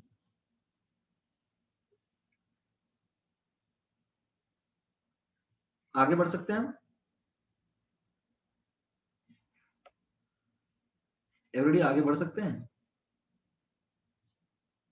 ओके, तो अब लिक्विफिकेशन दिमाग में सेट हो जानी चाहिए। देखो Z एट क्रिटिकल स्टेट पे Z क्या आता है जरा देखते हैं। ये आएगा PCVC अपॉन R TC, 1 मोल के लिए। कोई दिक्कत है? PCVC अपॉन R TC ना। So A/27 B square 3B into R 8A/27 R B। अब जरा देखिए क्या होता है, 27 से अपन इसको कैंसिल कर देते हैं, A से इधर A कैंसिल कर देंगे तो हमें क्या मिलेगा, और R से तो R कैंसिल हो गया, 3/8 मिल रहा है। तो ये तो 1 से कम ही है ना एवरीबॉडी। तो 3/8 से कम होगा तो गैस लिक्विफाई होगा, यही ना। ये तो क्रिटिकल स्टेट में मिलता है, क्रिटिकल स्टेट पे 3/8 मिल रहा है, तो एक्चुअली में उससे कम ही होना चाहिए ना। लिक्विफिकेशन के लिए प्रॉपर उससे कम होना चाहिए।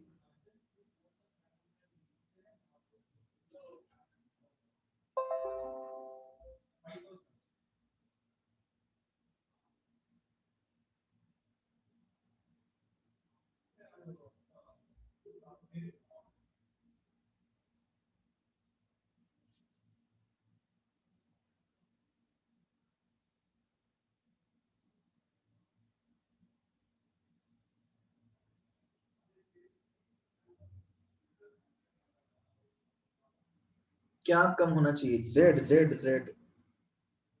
Compressibility factor.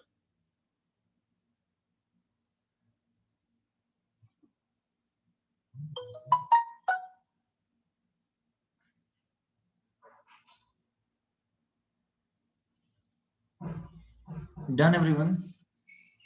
अरे ये तो क्रिटिकल स्टेट पे मिल रहा है ना, इससे तो कम होना चाहिए ना Z, तभी लिक्विफाई होगा। श्रेया समझ में आ रही है बात?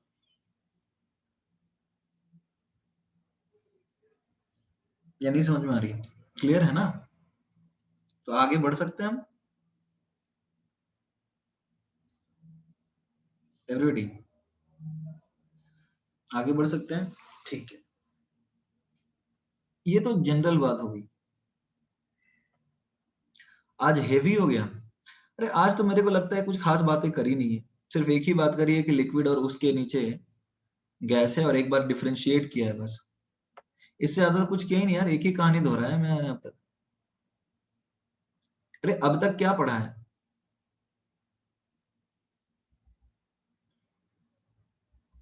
हेवी हो गया? क्या हेवी लग रहा है तुम्हें?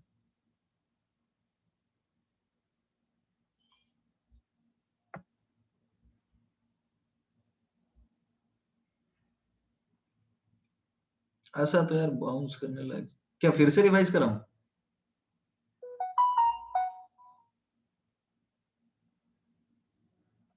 अबे ऐसा क्या हो गया आज?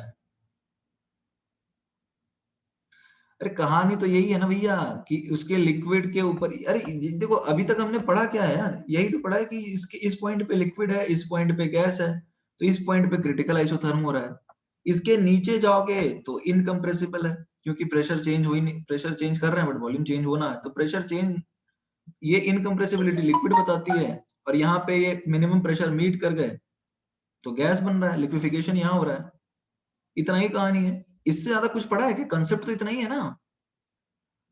और इस पॉइंट पे तुम्हें पहली बार लिक्विड और गैस का मिल रहा है इंटरमीडिएट प्रॉपर्टी, तो यही भी तुम्हारा क्रिटिकल स्टेट हो गया।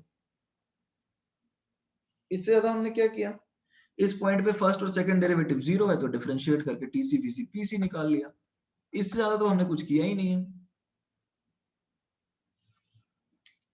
इतना ही किया है ना भाई अब तक। अरे अब तो बता दो, इससे ज्यादा क्या किया है हमने।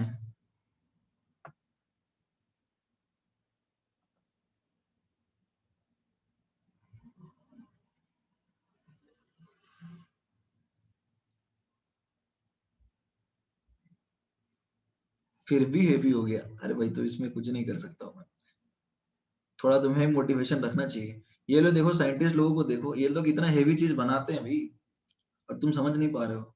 सी देयर कैलिबर।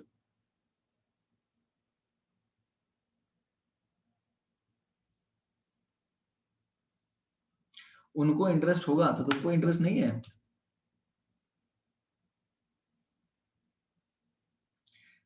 वो लोग बड़े होके करते हैं तो तुम, यार अभी तो पढ़ोगे तभी तो बड़े होगे ना।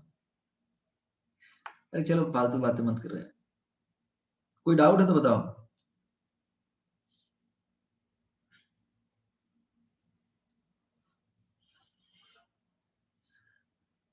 दो चीजें मैं समझा दे रहा हूँ, उसमें डाउट है तो बताओ। बेसिकली प्रोसेस समझ में आया ना, दो ही चीज तो किया है हमने, लिक्विड गैस के बीच का इंटरफेस और फिर डिफरेंशिएट कर दिया, इससे ज्यादा कुछ थोड़ी किया है हमने। ये वाला पॉइंट निकाला कि क्रिटिकल स्टेट पे जेड क्या होता है, तो जेड देखो हम जानते हैं ये होता है P real V real by R T, तो इसको लिखते हैं P real V real, sorry ऐसा,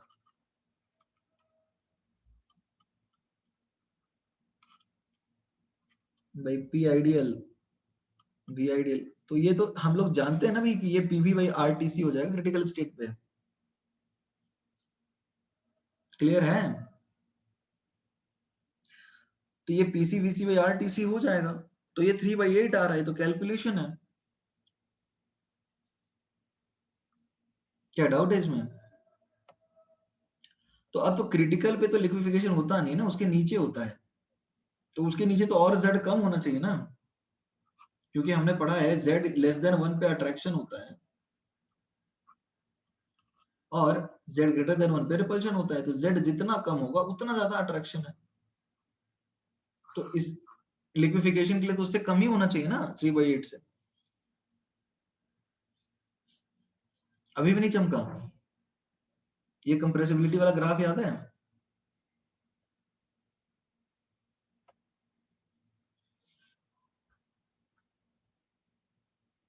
क्लियर है, डाउट है।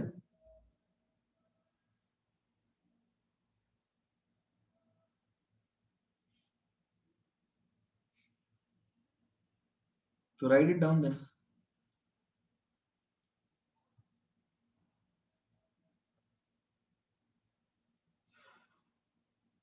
रिटर्न,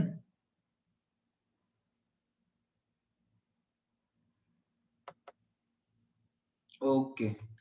देखो मैं फिर से रिवाइज करा दे रहा हूँ, PC is a by 27 b square, VC is 3b, TC is a by 27, sorry 8a by 27 RB. ये तीन चीजों आपको एकदम रट लेनी है, ये बिल्कुल दिमाग में होनी चाहिए, ये जो अपनी तीन चीजें आई हैं, टीसी वीसी और पीसी। ठीक है, अब एक चीज देखो, प्राइमरी कंडीशन फॉर लिक्विफिकेशन क्या है, प्राइमरी कंडीशन फॉर लिक्विफिकेशन क्या है बताओ everybody, what is the primary condition for liquefaction everybody, primary condition for liquefaction क्या है, टेम्परेचर ना, तो the gas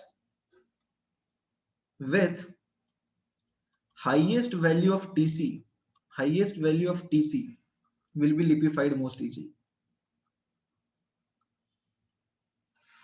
will be liquefied most easily. ये समझ में आ रहा है?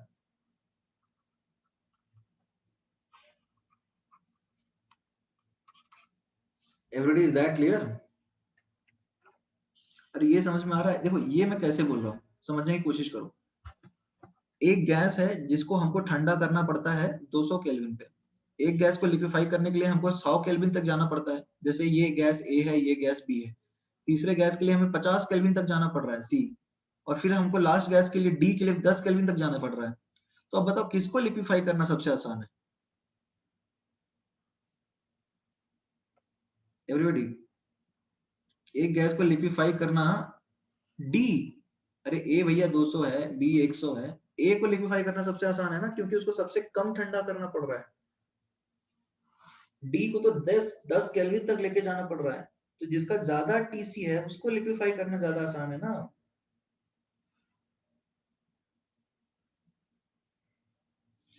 ये नहीं चमक रहा है क्या?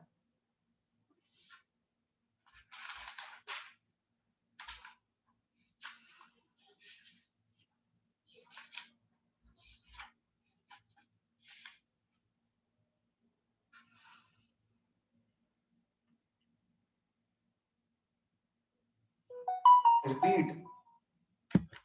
देखो सिद्धेश, अपने पास ना 4 गैसेस हैं, ए बी सी और डी। ठीक है, अपने पास 4 गैसेस हैं, ए बी सी और डी। और ए बी सी और डी में ए को लिक्विफाई यदि करना है तो अपने को 200 केल्विन तक ठंडा करना होगा। बी को लिक्विफाई करना है तो 100 केल्विन तक ठंडा करना होगा। सी को लिक्विफाई करना है तो 50 केल्विन तक ठंडा करना होगा, और डी के लिए 10 केल्विन तक। तो सबसे ज्यादा डी को ठंडा करना पड़ रहा है, तो सबसे ज्यादा ठंडा करने की जरूरत हमें डी के केस में पड़ रही है। तो सबसे आसान किसका लिक्विफिकेशन हुआ ये बताओ? जिसको सबसे कम ठंडा करना पड़ा या जिसको सबसे ज्यादा ठंडा करना पड़ा?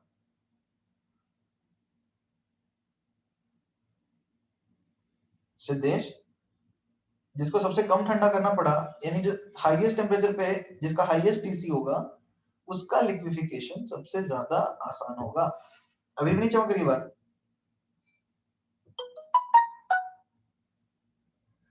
तो इसको लिख लीजिए।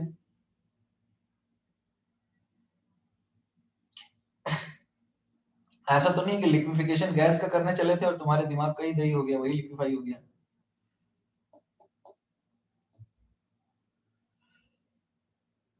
आसान है यार, वैसे वैसे कुछ मुश्किल नहीं है। 2-3 चीजें ही तो ध्यान में रखनी है। क्रिटिकल कांस्टेंट्स को डिफरेंशिएट करके निकालो और टेम्परेचर कम करो, 2 ही चीज तो है। मतलब नॉर्मली ऐसा नहीं होना चाहिए, बहुत ज्यादा मुश्किल नहीं है। इसमें याद 3 चीजें रखनी है, टीसी, डीसी और पीसी। फॉर्मूले याद रखने हैं बस।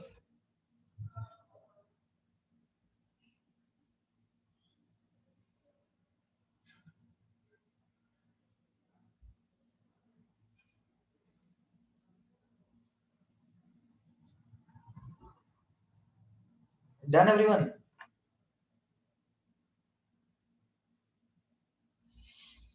ठीक है, तो अब देखो हम ऐसा लिख सकते हैं क्या कि ईज ऑफ लिक्विफिकेशन जितना आसान is directly proportional to TC. जितना टीसी ज्यादा होगा उतना लिक्विफिकेशन आसान होगा। Is that clear? And that is 8A by 27 RB. Ease of liquefaction is proportional to 8A by 27 RB.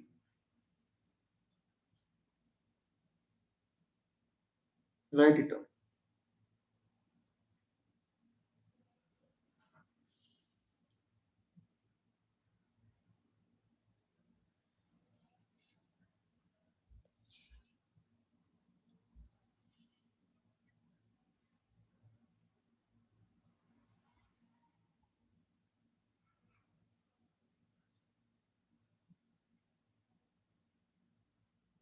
देखो पीसी और वीसी की बारे में बात करने की जरूरत है नहीं, क्योंकि वो तो सेकेंडरी पैरामीटर्स होते हैं। लिक्विफिकेशन तो टीसी के नीचे ही होता है ना। Siddhesh, is that clear? Liquefaction तो इसी के ऊपर, मतलब टीसी के ऊपर ही डिपेंड करता है। प्राइमरी कंडीशन तो यही है। तुम ऐसा भी लिख सकते हो A by B, the gas with highest value of A by B,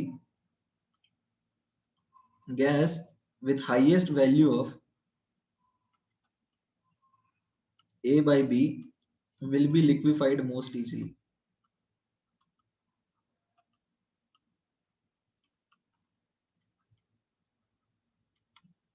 Is that clear? जिस गैस का A by B ज्यादा है वो आसानी से लिक्विफाई होगा, A by B ज्यादा है तो लिक्विफिकेशन इज इजी।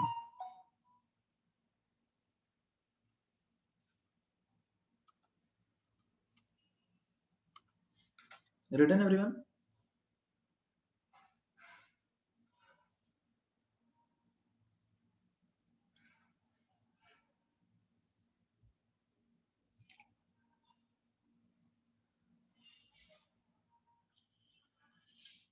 ओके, एक क्वेश्चन करें अब इसके ऊपर, लिक्विफिकेशन के ऊपर। थ्योरी तो हमने पढ़ ली, कैसे पता चलेगा कि हमें चीजें आया है या नहीं आया?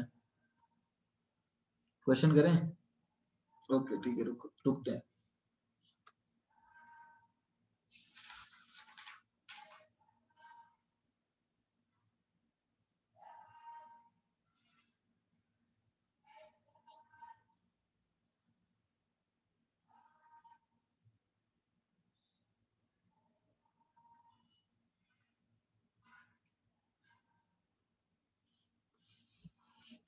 डन। अच्छा एक काम करो, इंटेक्स एक्सरसाइज 6 में, इंटेक्स एक्सरसाइज 6 में क्वेश्चन नंबर 8 और 9 ट्राई करो, 8 और 9।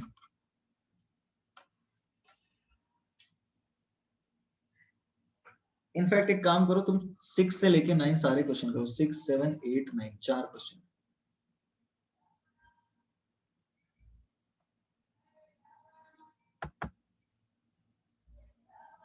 हाँ अभी आसान है, वैसे कोई न्यूमेरिकल तो है ही नहीं।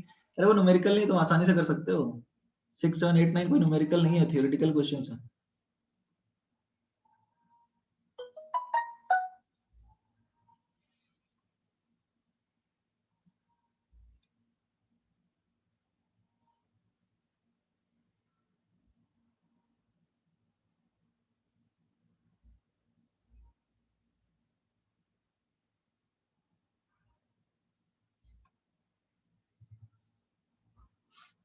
सिक्स हो गया एवरीबॉडी? सबसे आसानी किसको लिक्विफाई करना होगा? जिसका ए सबसे ज्यादा है, राइट? 6 का आंसर आया सबका? ए बाई बी के प्रोपोर्शनल है, ease of liquefaction is directly proportional to A by b, यानी ए होना चाहिए ज्यादा और बी होना चाहिए कम, तब लिक्विफिकेशन होगा आसान, राइट? तब होगा लिक्विफिकेशन विल बी इजी।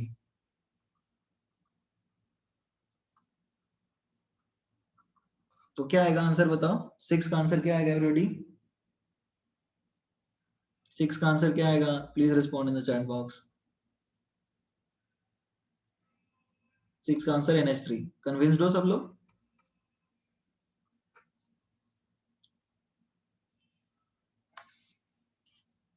अरे कुछ तो बोलो, सब लोग कन्विंस्ड हो कि 6 का आंसर NH3 होगा?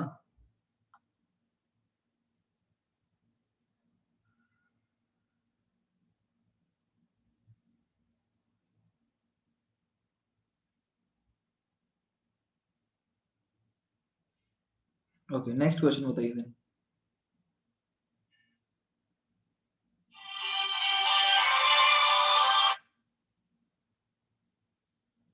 सेवन का आंसर क्या होगा? गैस कैन बी लिक्विफाइड किस टेम्परेचर है? बिलो इट्स क्रिटिकल ना।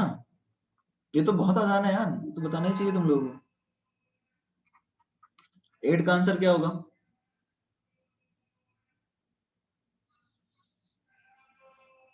जिसका हाईएस्ट, किसका हाईएस्ट? जिसका ए बाई बी हाईएस्ट होगा वही हाईएस्ट होगा ना, टीसी। ए बाई बी जिसका हाईएस्ट है, तो ए बाई बी किसका हाईएस्ट है बताओ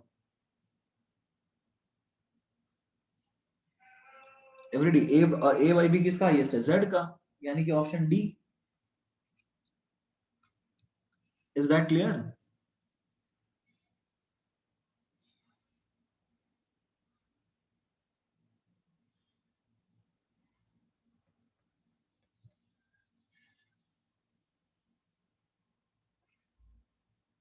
ओके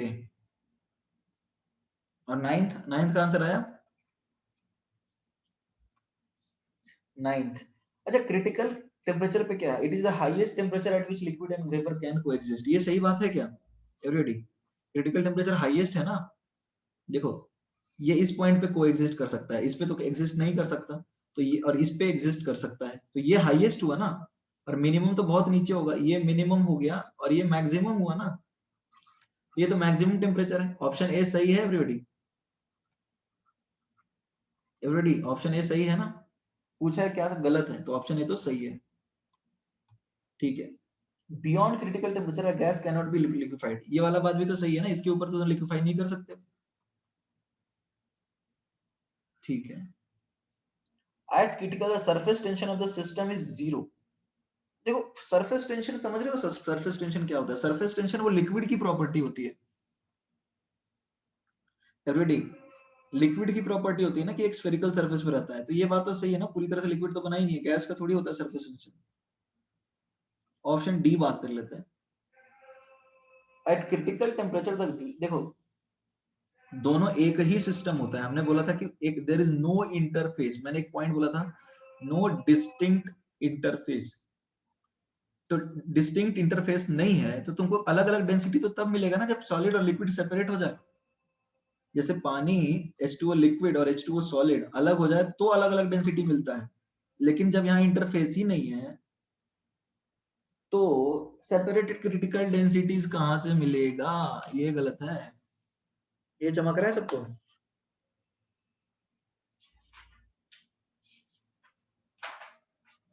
नहीं चमक रहा है? अरे भैया पानी और लिक्विड पानी और आइस अलग अलग हो जाएगा तभी तो डेंसिटी होगा अलग अलग। एक सिस्टम की तरह बिहेव करेगा तो कहां से फिर से अलग अलग डेंसिटी आएगी? ये कहानी बस इतनी ही है। सॉलिड और लिक्विड बनना चाहिए, दो अलग अलग फेज बनना चाहिए तो अलग अलग डेंसिटी आएगा ना। यहाँ बना ही नहीं है, नो डिस्टिंक्ट इंटरफेस की बात अपन कर चुके थे, कहां से होगा? सी ऑप्शन नहीं समझे? एक्चुअली सरफेस टेंशन लिक्विड की प्रॉपर्टी होती है Saloni, is that clear? Surface tension जो है it is a property of liquid, are you clear on this? और लिक्विड तो बन ही नहीं रहा है, लिक्विड और गैस का इंटरफेस ही नहीं दिखता वहां पे, तो कहां से सरफेस टेंशन आएगा?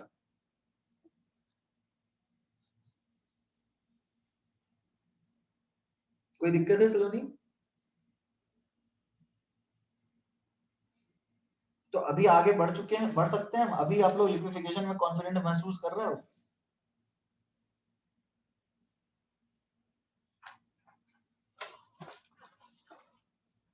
ओके देखो लिक्विफिकेशन खत्म हो गया अपना टॉपिक। इसमें एक टॉपिक है वेरियल इक्वेशन ऑफ स्टेट, ये लास्ट टॉपिक है अपना।